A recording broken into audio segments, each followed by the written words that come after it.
Hey everyone, good evening. Just trying to get as much light as I can in here. I'm in my car, but it's okay. I hope you guys see me. I'm gonna try and lead into light. There we go. So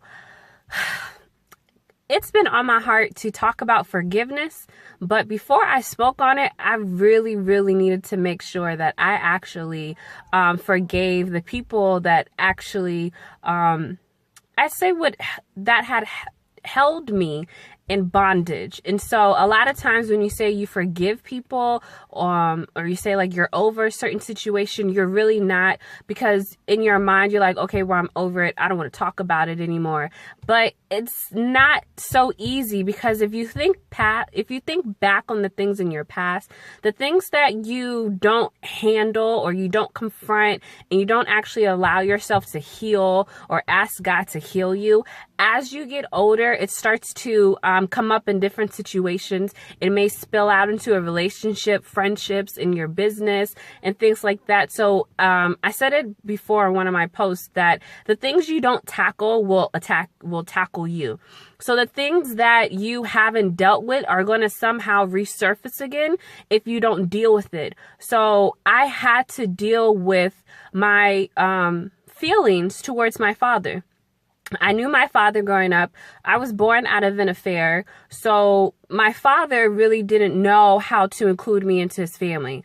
I'm just going based on what he says. Some people may take that as an excuse, but I can only go by what he said. And so I have to have faith that that's really, the truth in it. I believe that it is, but at the same time, I still believe that when you create a child, it is still your responsibility to be a part of that child's life. No matter the circumstances, you should make every attempt to be a part of that child's life. And so for me, I always felt bad about myself. I always questioned myself. I always questioned my worth. And am I good enough? Am I pretty enough? Like, why doesn't my father want me? Why am I not included in family reunions or birthdays or cookouts and things like that? And as I got older, it's like I turned to guys, I turned to sex. I lost my virginity at a very young age. And it was because I was looking to fill a void. I wanted to feel wanted. And because I didn't get that from my dad, my mom did the best that she could. And I thank you, Mom, for putting it in my head that, I was beautiful and I'm precious and, I'm just God's gift and everything like that a mom is supposed to say. But it's something about a dad in a sense that affirms the child in the way that they think about themselves, especially men. If you are a father and you have a daughter, it is very important that your daughter not only knows that you love her and that you think the world of her, but you actually show it. I can count the many times in my life where my dad came to an event. I remember one particular one, he came, but then he fell asleep. But it just seemed like he made every effort to be there for other people in his family, but he didn't for me. And growing up, that hurt. And it was a lot of anger and it was a lot of resentment. And to get back at him, I never called him dad. I always called him by his name because I knew that hurt him, because he wanted me to call him dad. But I said, you're not a father. You're just a man that sends my mother child support check. And what put the icing on the cake was when I turned 18, he took my mother and I to the courthouse to ask the judge to have them stop the child support. And the judge said, well, isn't she going to college? He said, yes, but that wasn't an agreement her and her mother and I had. So you could imagine not only of 18 years where this man who I longed to have a relationship with, the man that I wanted to say that this is my daughter, no matter how the circumstances was and how she got here, I love her. I think the world of her. I'm going to move heaven and earth to be with her. I'm going to let her know my presence is going to be felt. And because I didn't get that when I turned 18 and we're at the courthouse, I'm looking at him like, what? Like, so you're not gonna help me? Okay, yeah. So, yeah, I really don't love you. And it took maybe 2 years later, God really dealt with me on it.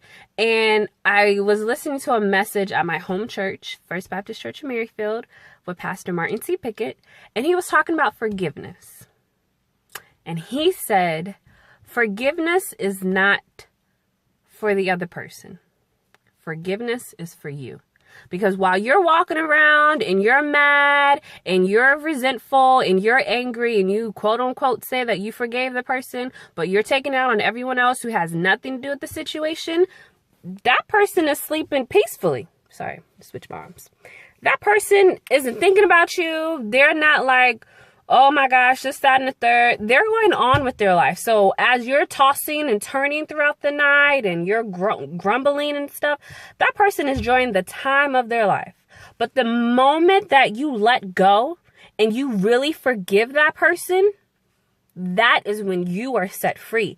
That is when that weight, that void is actually lifted from you and you give it over to Jesus and you just let it go and it doesn't bother you. And the real test to know that you've actually forgiven someone and you're over a situation or a person is when you come back around, they come around you, nothing like stirs up inside. You know how you go around someone and maybe y'all just had a falling out or something like that? There's something that rises up inside. That's called unforgiveness. That means you haven't let it go. And so every time I would see him, I would get so mad.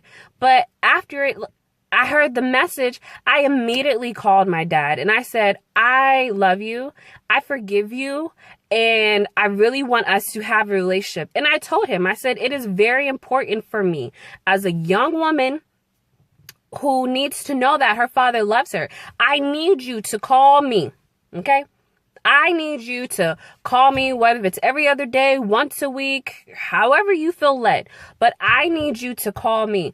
Ask me how my day was. Ask me what's going on in my life. See how, if there's something coming up for you to be involved, or to at least give me the support and the courage to say, you know what, I can't make it, but I think this is wonderful. You're going to do great at it. I said, I need to know that you care. You saying every once in a while, like, oh, I was thinking about you today, but I don't get a phone call. No, I need action. Love is more than a word. It's a verb. It's an action. So when you love someone, you're there for them. No matter what, no matter the circumstance, when you really, really love someone, you're there for them. You support them. You push them. You are their cheerleader. You encourage them.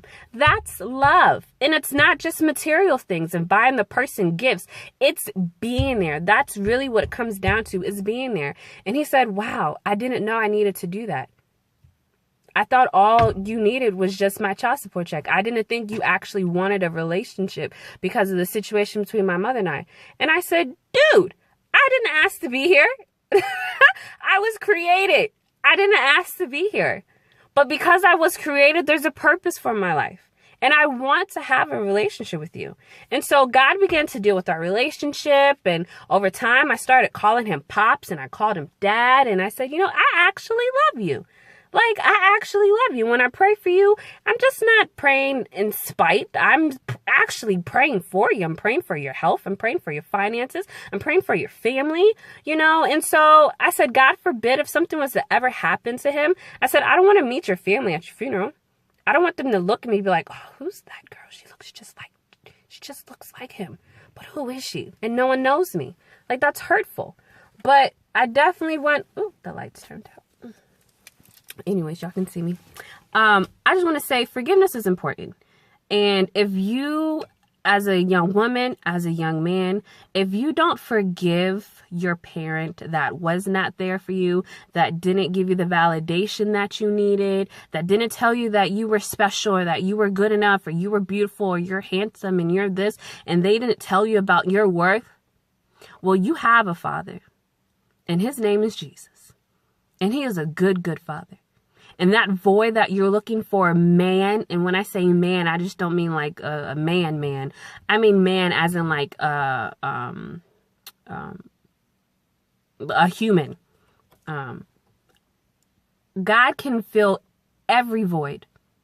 It doesn't matter what it is or who you're looking to fill the void.